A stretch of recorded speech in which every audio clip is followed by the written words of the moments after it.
had a gentleman that worked for me, and he was making in the 50s in regards to his income.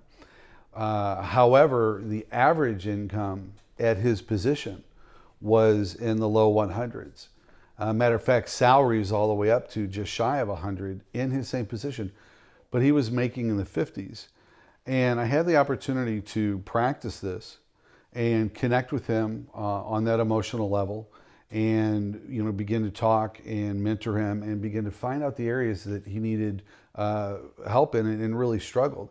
And as we work together, and that's the key term, we work together, because millennials and even Gen Xers that have a millennial tint want to be part of a work community. They don't necessarily want to be the superstar. They want to succeed as a team. And so as we begin to work with him, we began to draw him into our team. I've always taught my teams that we have two mottos. None of us are as smart as all of us, and nothing great happens without a team.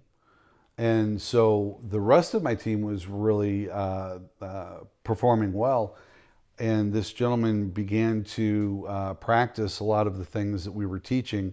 And within a year, and I made a promise to him, and I made a promise actually to my entire team when I took them over, that I didn't want a single person to make less than $100,000 on my team. That was the bare minimum that they should be earning in their positions. Yet I had 3 that were making in the 50s.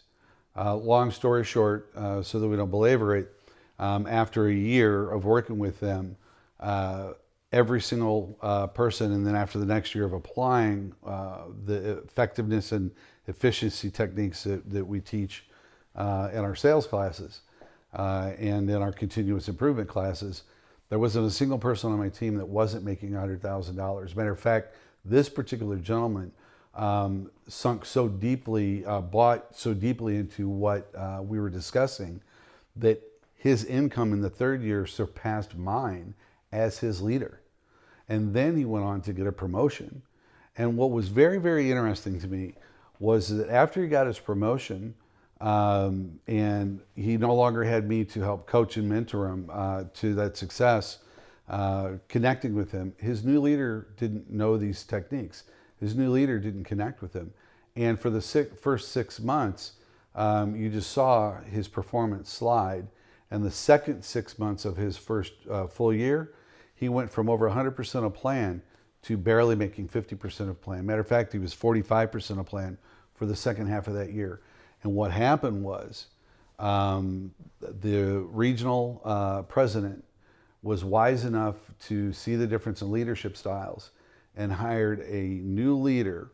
And that leader was someone who connected, like I do, and mentor their people on that emotional and then work level of continuous improvement. And once that new leader took over, my friend went right back to being over 100% of plan. And it was probably one of the most dramatic examples of how leadership style, and whether you connect or not connect, whether you value or not value the people that you work for, can make in the performance of your business. And so what we do within our company and with our training organization is we have that motto. We take knowledge and turn it into action, knowledge to action. And we take the knowledge that we've gained from our personal careers, from our MBA, PhD level educations, and we turn those into actionable items that your leaders can put into practice and that you can keep accountable over the long term, so that you make sure that your leaders are actually practicing them, because it's all in the execution. As General Patton said, I'd rather have a poor plan and great execution than a great plan and no execution, because it's those that execute that always succeed. And so we're not going to just show up in our training plans. When we do a training, we do typically a 3-day leadership seminar for your folks, but we put together a 30, 60, 90-day plan so that your senior level people can make sure that everyone underneath them is actually practicing that plan and end up with a culture change. Because that's what America needs. That's what we need as corporate America, is we need to shift our corporate culture so that we embrace the way that millennials allow us to lead them, and we embrace the new type of economy in which we work, which is a very fast-paced, business velocity, digital services-based community.